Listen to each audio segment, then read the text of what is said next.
Hi, my name is Leslie and I'll be doing the Unit 2 presentation. Okay, so I used the data that was given to form a table, and so I listed the phenotypes and the corresponding numbers, and then I added them all up to get the total, which is 5,742.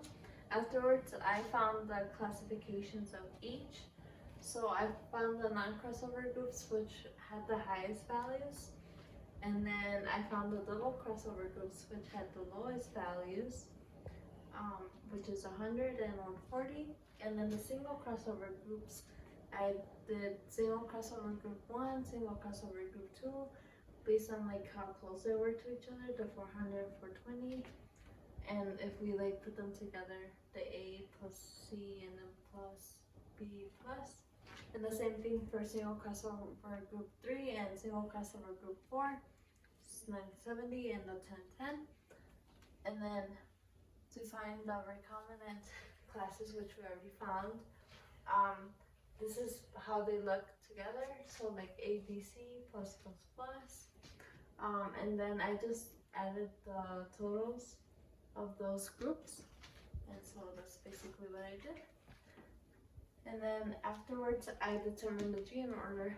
So I listed the 3 possible arrangements that I could be using the non-crossover group, which was the ABC plus plus plus. And so I basically crossed them to find plus B plus C plus, and plus A plus. And so I used this and compared it with the double crossover group to see which one was a correct gene sequence. And so when I compared them, it showed that number 3 was the correct one, and the one to most likely represent the double crossover group. So this one shows A is in the middle with B and C flanking. And so the new arrangements, the non-crossover group, which is BAC plus plus plus, and then I basically just rearranged them so that the A would be in the middle. So an example would be of the single crossover group 1 and 2. I basically just moved this A to the middle and put the plus on the other side. And then the top, I just rearranged it so that the A would be in the middle. And I did the same thing for the other ones. And then to find the map distance, I used the totals that I had found earlier, and so I used the totals of those groups, and I divided them by the total amount.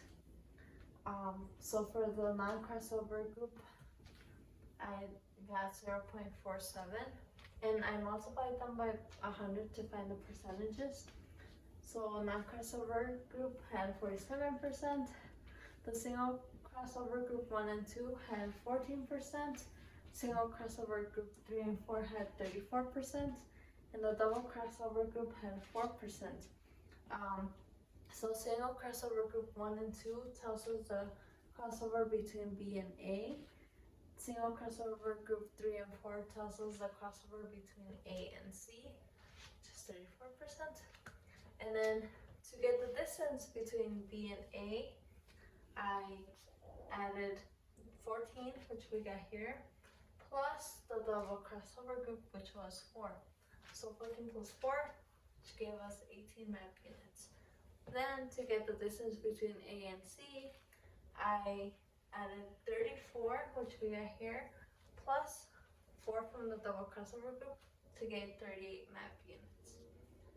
And then this is my genetic map, which is from B to A is 18 map units, from A to C, 38 map units. I just added them all up to get a total distance of 56 map units. And then last but not least, calculating the coefficient of coincidence and interference.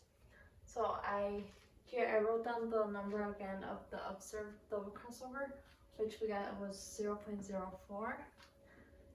And from B to A it was 0.18, and from A to C we had gotten 0.38. So to find the coefficient of coincidence, it's gonna be observed double crossover divided by the expected double crossover. So we already know the observed, but to find the expected, I multiplied B to A, which is 0.18, times A to C, which is 0.38, and that gave us 0.0684, or 6.84% when multiplied by 100.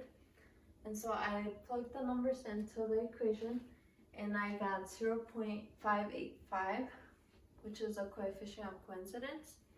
Then to find the interference, you do 1 minus the coefficient of coincidence. And so when plugged in, I got 0.415.